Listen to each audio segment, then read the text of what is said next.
xibaar yu wér te wóor ca tàng ba abonnez-vous pour ngeen di mën di jot suñuy vidéo. jërë ngeen jëf ci am digg ak ñun ci chaîne bii di Buzz 221 Actu. Construction de l'usine de dessalement d'eau au Sénégal daal nay franchi ab cap bu bees. Impulsion du président de la République son excellence Bassirou Diomaye Diakhar Faye, Sénégal daal nay franchir ab cap bu bees ak ab signature de contrat boo xam ne dañu renégocier construction bu ñu waroon amal ci ab usine de dessalement d'eau de mer de la Grande Côte. loolu ñu daal koy amal partenariat avec le géant saoudien Aqua Power mu nekk ab coopération boo xam dañoo day revisiter dans le respect des intérêts nationaux, des règles de transparence et de la fraternité séculaire entre nos deux pays. mu nekk nag loo xam ne daan nañ ci am ab gain majeur ginnaaw bi nga xam ne daan nañu wàññi prix bu baax a baax prix de l'eau bi de 427 à 389 francs CFA. loolu mu nekk ab réduction boo xam ni daan nay jël charge annuelle bi nga xam ne état dafa daal di louer mu nekk nag ab doublement de la capacité solaire 300 MWC. mu nekk nag loo xam ni ginnaaw bi ñu signé woon ab contrat bu toll ci 700 millions de francs CFA 700 millions d'euros di 459 milliards de francs CFA état bu Sénégal daal koy signé woon ak entreprise boobee di Aqua Power ci jamonoy nguur gu Macky Sall. loolu yi suñu nguur gu bees bi ñu ñëwee ñu daal di annoncé woon li ñuy wax ab dagg boo xam ne dañu ko doon dagg contrat ba ginnaaw ba nag daal contrat boobee daan nañu xam ne renégocier nañ ko ba kon Sénégal daan na ci amaat yeneen bénéfice. situation yi nga xam ni Sénégal yi nekk ci Mauritanie ñu ngi koy dund loolu yi ministre de l'intégration africain daan nay def li ñuy wax am mise en point. ginnaaw situation bu métti lool boo xam ni sénégalais yu bari yi nekk ci Mauritanie ñu ngi koy dund autorité sénégalais yi daan nañuy wax ci boobule mbir ginnaaw ab waxtaan bu ñu amal ngir daa dem ab solution boo xam ni bu am solo lay doon waaye tamit bu mën a yàgg lool ngir saafara yooyu les problèmes. ministre de l'intégration africain et des affaires étrangères daan nay informé communauté sénégalais boobee nekk ci Mauritanie daal wax nag daal discussion muy waxtaan yi nga xam ni amal nañ ko. ak kilifa yu réewu Mauritanie loolu nag daal daan nañ koy retenir ngir daal koy mën a appliquer provisoirement maanaam appliquer ko daal ci mu doon ak ndéggandiku mu nekk ab accord boo xam daan nañ koy am ci conditions yi nga xam ni moom la ñuy duggee ci réew ma ak séjour yi waaye tamit ba tey ak lu jëm ci wàllum établissement des personnes et de leurs biens waaye nag mu nekk diggante république bu Sénégal ak république islamique bu Mauritanie ñu daal koy signé ñaari fan ci weeru juin atum 2025 mu war a débuter le 25 juillet 2025. waaye nag daal sénégalais yi ba tey ñu nekk ci nga xam ni moo di réewum république islamique de Mauritanie dañ leen dispenser totalement du paiement des frais relatifs notamment à ceux liés à la subsistance. ba tey ñu xam ne nag daal ressortissants sénégalais yi nag ñoom ñi nekk ci territoire bu Mauritanie ngir ab diire boo xam dafay toll ci ñetti weer dañoo war a accomplir li ñuy wax démarche ngir am ab carte de séjour. waaye nag daal dañoo war a présenté wu ci lieu yi nga xam nag daal profil li ñu defee yooyu lay mbir ak seen carte nationale d'identité wala seen passeport ngir nag daal di mën a wut yooyu lay carte de séjour yu ni mel. autorité compétent yi ba tey nag daal ci ñaari réew yëpp daan nañu engagé wu nag ngir ñu daal di appliquer rigoureusement yooyu lay mbir waaye nag daal ba tey ministre de l'intégration africaine et des affaires étrangères daan nañ sant bu baax a baax autorités yi mauritaniens yi pour seen collaboration bu am solo bi nga xam ne am nañ ko ak ñoom waaye nag daal di leen sant bu baax ba tam ci boobu leen mbir. waaye mi ngi invité sénégalais yi nekk ca Mauritanie ñu daal di respecté li nga xam ne moo di loi yu réew ma ak règlement ya yi nga xam ni réew ma nga xam ne fa lañ leen dalal jamono ji loolu le sénégalais le ministre day xamle.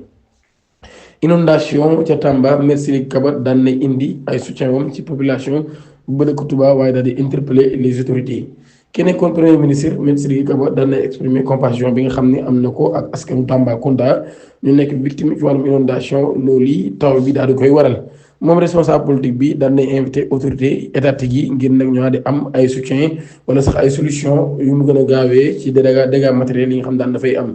muy wax nag daal urgence am na fa pour les autorités étatiques ak locales ngir nag daal ñoo di commencer ay liggéey d'assainissement d'envergure ngir nag daal di mën a soulager les populations yi nga xam ne ñoo nekk en détresse waaye tamit daal déclaré moom l'ancien premier ministre loolu la daal di xamle. moom robe noire bi nag daal daan nay wax solidarité bi nga xam daan na koy am ci ñi nga xam ni. ñooy habitants yi dëkk ca vilam boobee waaye tamit nag daal di wax ni jamono ji kon ñu ngi nekk ci ay épreuve yu metti lool muy jamono boo xamee ni taw ba daan na fay ñëw ba indi fay inondation accident mortel à Kaolack am minibus moom mii mu daal di percuté ab camion bu nekkoon en station ab grave accident moo am produit moo daan am ci jeudi bi ñu génn muy alxames ci suba gi ginnaaw bi nga xamee ni garage bu Nioro bu Kaolack ab minibus daan dafay doon génn di transport nekk ab transport en commun ci loolu nag daal mu daal entré en collision ak ab camion boo xam dafa stationné woon ci côté boobee wala sax ci wetu yoon bi waaye nag daal ba tey première information ñu am daan nañ xam ne bilan provisoire bi daan nay def benn nit boo xam daan nañ ñàkk bakkanam sur le coup ak 8 personnes yoo xam ni daan na ci jëlee ay gaañu gaañu ñeent ñi nag nekk ci ab état boo xam ni bu doy waar la lool. ba tey nag cause exacte bu accident bi ba tey kenn xamu ko waaye nag daal témoins yi ñi nga xam ne nag daal excès de vitesse la ñu jàpp ni moo waral loolu mel mu nekk nag am moment boo xam ni bu doy waar la lool. woo nga ko Ousmane Sonko woo woon ca primature daan nañuy xam lan la premier ministre wax Bilal Diatta ginnaaw ab rapport ci pap ginnaaw bi nga xam ne reporté na point de presse bi mu waroon a def moom mii ginnaaw bi ko le premier ministre bu Sénégal daal di sàkko ci moom Bilal Diatta di maire bu Kër Massar Sud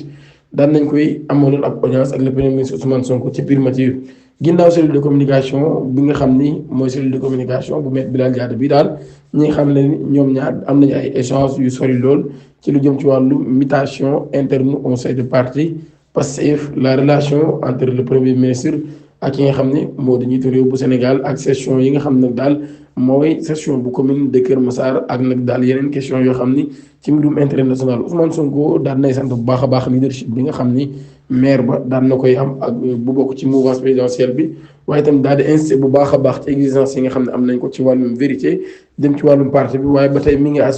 rassuré bu baax a baax camarade dam boobee ci lien yu am solo yi nga xam ni am na ko ak le président de la république daal di fàttali nag daal fraternité bi dafa exiger li ñuy wax l'ADN du Pastef ba tey mu nekk na ab climat cordial boo xam daan nay am nekk ab entretien boo xam daan nay marqué woon aussi lu ñuy wax reconnaissance des efforts et de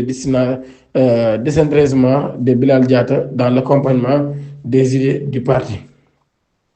ba tey ñu ñëwaat ci beneen mbir sorte bi nga xam ni Barthélémy Dias daan na koy def dal ci kaw Ousmane Sonko ki passé bi ñoo daan nañ koy tontu ginnaaw bi nga xamee ni moom mi di parti moom mi daan nay déclaré premier problème du Sénégal c'est Ousmane Sonko la daal di xamle neen Sénégal daal problème bu njëkk Ousmane Sonko la loolu daal di xamle mun nag daal loolu ñenn ci ñi nga xam ñoo di cadre Pastef daan neexu leen docteur Ibrahima Tito Tamba nekk membre Pastef bi ñu daan nay sorti daan nay def ab sorti daal tontu gi nga xam ni moo di Barthélémy Dias moom mii nag daal ci réseaux sociaux yi daan nay wax ni daan nay tàkkale bu baax a baax ki ne ko maire bu Dakar mu ne ko yow Barthélémy Dias dañoo gis ne nag daal yow mii da ngay wane ak haine ak mbañeel ci nga xam ni moo di le premier ministre wala le président Ousmane Sonko mun nag daal da nga ko considéré comme koo xam ni mooy responsable ci li nga xam ni moo di sa décadence politique maanaam daanu yi nga xam ne daan ko ci wàllu politique yu ni mel. ba tey mu ko fàttali nag daal moom ancien maire bu Dakar bi ci ay déboires politique yoo xam ne daf ko daal di def neen nag loolu yi moo bokk ci ay calcul politique yoo xam ne daf ko doon def moom docteur Tamba daal mi ngi fàttali ba tey nekkuñu ci li nga xam ne moo di amnistie pour nag daal ñu wane wala yenn sess yi nga xam ne kon dañ koy def loolu yi moom mi ngi wane ak ñàkk d'accord am waaye di attaqué bu baax a baax ki nga xam ne moo di Barthélémy Dias dañ koy tëjee ak ki nga xam ni moo di Sadikh Top nekk ab membre ci pôle communication bu Pastef moom mii daan nay yëkkati ay kàddu moom mii bokk ci membre cellule de communication bu parti Pastef président du conseil d'administration de l'agence de presse sénégalaise APS moom Sadikh Top mii nag daal daan nay wax publiquement malaise bi nga xam ni daan nay am ci marginalisation bi nga xam ni moom la am ci communication bu parti gouvernemental bii di Pastef mañ ko invité ci plateau bu chaîne Walfadjri TV moom mi daan nay joxe ay témoignages yoo xam nag daal yu direct la ci difficulté yi nga xam ne am na ko ngir défendre li nga xam ni moo di exécutif bi jamono jii moom mi neen nag daal bi ñu nekk ci position bi daf doon jot information yi maanaam bokk na sax ci ñu ko doon njëkk a jot kon waaye nag daal nee na tàndeem Diomaye ak Sonko bi ñu nekkee ci nguur yi ba tey moom mi amatul benn yoon li nga xam ni moo di ay information neen loolu yi kon moo tax pour mu bokk ci communication bi nag faaw mu am ay information neen nag daal amul benn information ngir communiquer ci li nga xam ne mooy xew ci réew mi neen nag daal comme si dañ ko isolé moom Sadikh Top nag daal daan nay wax ni depuis lu toll ci fukki weer ak juróom amul benn information malgré poste bi ñu ko jox mu nekk ab situation boo xam nag daal moom mi ba xam ne signal na ko directement président Ousmane Sonko waaye nag daal dafa am sentiment boo xam dafa jàmm dañ ko isolé moom mi daal loolu laa di xamle moom Sadikh Top di leen jox dig daje ba léegi incha allah di leen jaajëfal baax a baax ci ànd ak ñun di sax ngeen abonné suñu chaîne activé ko notification bi pour bañ a rater suñu yeneen i vidéo jërë ngeen